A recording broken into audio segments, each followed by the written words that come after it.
Hello guys, welcome back to my YouTube channel study with miss Agrawal. आज मैं आपके लिए मैथ्स का एक लेसन प्लान लेकर आई हूँ जिसका टॉपिक है एक्सपोनेंट, घातांक। ये क्लास 7th के लिए है। अपनी प्रीवियस वीडियो में भी बताया था और आज फिर से बता रही हूँ कि अगर आप कोई भी टीचिंग कोर्स कर रहे हैं तो लेसन प्लान आपको बनाने ही पड़ते हैं। ये वीडियो आपके लिए बहुत ज़्यादा इम्पॉर्टेंट है, इसलिए प्लीज़ इस वीडियो को एंड तक देखिए। इस वीडियो में हम बात करेंगे कि घातांक पर लेसन प्लान कैसे बनाते हैं। देखिए, सबसे पहले कोई भी लेसन प्लान बनाते हैं आप, तो जिस दिन आपने वो लेसन प्लान पढ़ाया है उसकी डेट लिखते हैं। फिर जिस विद्यालय में आप वो लेसन प्लान पढ़ाने गए हैं, दिनांक के नीचे उस विद्यालय का नाम लिखते हैं। फिर विषय लिखते हैं जिस विषय पर आपने लेसन प्लान बनाया है। जैसे मैंने ये गणित पर बनाया है इसलिए मैंने गणित लिखा है। दैन उपविषय लिखते हैं और फिर प्रकरण लिखते हैं। प्रकरण को हमेशा इन्वर्टेड कॉमास में लिखते हैं और अंडरलाइन करके लिखते हैं। फिर जिस कक्षा के लिए आपने लेसन प्लान बना रहे हो वो कक्षा लिखते हैं। कालांश, जिस कालांश में आपने लेसन प्लान पढ़ाया है, और अवधि में जितनी देर तक आपने लेसन प्लान पढ़ाया है वो अवधि में लिखा जाता है। सामान्य उद्देश्य जो है वो हर एक लेसन प्लान के लिए सेम ही रहेंगे। जैसे मैं आपको पास से दिखा देती हूँ। देखिए, जैसे सामान्य उद्देश्य में छात्रों में गणित के प्रति सकारात्मक दृष्टिकोण विकसित करना। नेक्स्ट वन इज़ छात्रों को गणित के नियमों से परिचित कराना। नेक्स्ट, छात्रों को गणित की व्यवहारिक योग्यता का ज्ञान देना। एंड लास्ट वन इज़ छात्रों की तार्किक एवं मानसिक शक्तियों का विकास करना। अब हम आएंगे विशिष्ट उद्देश्यों पर। विशिष्ट उद्देश्यों में विशिष्ट उद्देश्य भी सेम रहते हैं, इसमें बस हम प्रकरण चेंज कर देते हैं। जैसे पहला विशिष्ट उद्देश्य हमारा है ज्ञानात्मक स्तर। छात्र घातांक पहचानने में समर्थ होंगे, छात्र घातांक का प्रत्यय स्मरण कर सकेंगे। नेक्स्ट है हमारा बोधात्मक स्तर। छात्र घातांक का उदाहरण प्रस्तुत कर सकेंगे, छात्र घातांक की व्याख्या कर सकेंगे। प्रयोगात्मक स्तर में छात्र घातांक के विषय में निष्कर्ष निकाल सकेंगे और छात्र घातांक की परिकल्पना निर्माण कर सकेंगे। पूर्व ज्ञान में छात्र घातांक के विषय में सामान्य जानकारी रखते हैं। अब आए हमारे प्रस्तावना प्रश्न। देखिए, जब भी हम कोई लेसन प्लान पढ़ाते हैं तो हम बच्चों को डायरेक्टली नहीं बताते कि उनका प्रकरण क्या है। बच्चों को कुछ क्वेश्चंस के थ्रू प्रकरण तक लेकर जाते हैं। देखिए, जैसे इसमें हमने सबसे पहला प्रश्न किया है, सबसे छोटी अभाज्य संख्या कौन सी है। छात्र बता देंगे 2 है। 2 में से 8 जोड़ने पर क्या आएगा? 10। 10 से 10 को गुणा करने पर क्या आता है? 1000। 1000 को घातांक के रूप में कैसे लिखेंगे? इसमें छात्र निरुत्तर हो जाएंगे और यही हमारा समस्यात्मक प्रश्न हो जाएगा। अब नेक्स्ट है हमारा उद्देश्य कथन। छात्रों, आज हम घातांक के विषय में अध्ययन करेंगे। सहायक सामग्री में है आवश्यक कक्षा उपयोगी उपकरण आदि। अब चाहें तो आप इस पेज का स्क्रीनशॉट भी ले सकते हैं। अब तक आपने स्क्रीनशॉट ले लिया होगा, इसलिए आगे बढ़ते हैं। देखिए, सबसे पहले प्रस्तुतिकरण में सबसे पहले शिक्षण बिंदु आता है, फिर उद्देश्य जो अपेक्षित व्यवहार परिवर्तन करना है, फिर छात्र अध्यापक क्रियाएं, छात्र क्रियाएं, शिक्षण सहायक सामग्री और विधि, मूल्यांकन प्रश्न और श्यामपट्ट कार्य। देखिए, घातांक में सबसे पहले शिक्षण बिंदु है हमारा घातांक। उद्देश्य जो अपेक्षित व्यवहार परिवर्तन करना है वो है छात्र घातांक के विषय में जान सकेंगे। स्पष्टीकरण में आएगा, घातांक ये बताता है कि किसी संख्या को खुद से कितनी बार गुणा करना है।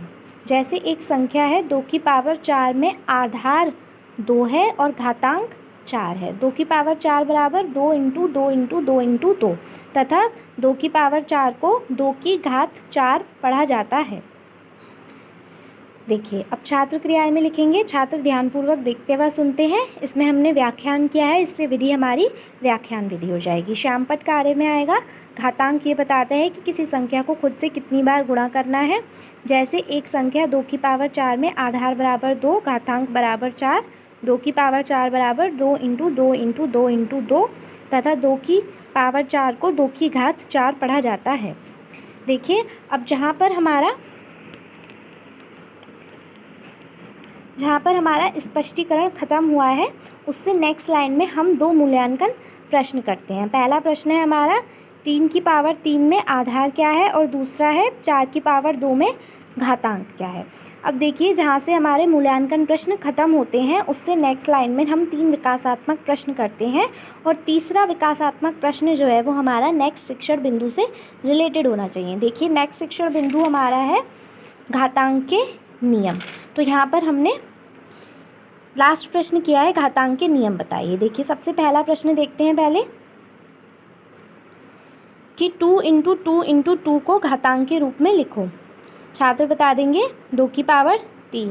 3 × 3 × 3 × 3 को घातांक के रूप में लिखिए। छात्र बता देंगे 3 की पावर 4। घातांक के नियम बताइए। छात्र निरुत्तर हो जाएंगे। अब इसमें हमने 3 प्रश्न किए हैं, इसलिए ये हमारी प्रश्नोत्तर विधि हो जाएगी। अब बढ़ते हैं अपने नेक्स्ट शिक्षण बिंदु की तरफ। देखिए, नेक्स्ट शिक्षण बिंदु है हमारा घातांक के नियम। उद्देश्य जो अपेक्षित व्यवहार परिवर्तन करना है, छात्र घातांक के नियम जान सकेंगे। स्पष्टीकरण में हमारा पहला है एक ही आधार वाली घातीय संख्याओं के गुणन का नियम। a की पावर n × a की पावर m = a की पावर n + m।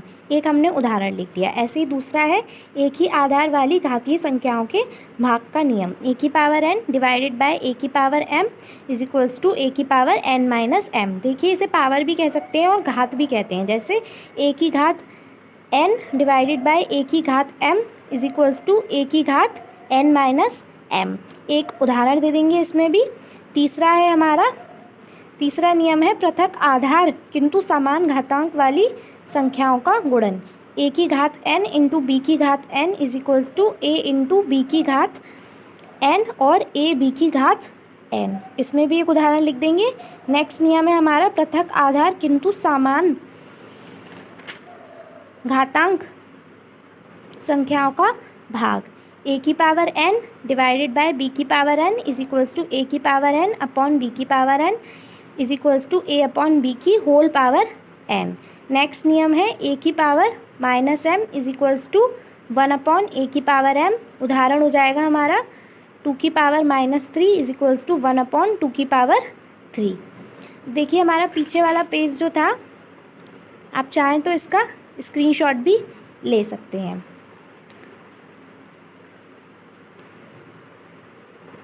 आपने अब तक स्क्रीनशॉट ले लिया होगा। अब इस पेज का भी आप चाहें तो स्क्रीनशॉट ले सकते हैं। देखिए, इसमें छात्र क्रियाएं में हमारा आएगा छात्र ध्यानपूर्वक देखते व सुनते हैं। इसमें हमने व्याख्यान किया है, इसलिए विधि हमारी व्याख्यान विधि हो जाएगी। श्यामपट्ट कार्य हम इसका पीछे दिखा चुके हैं।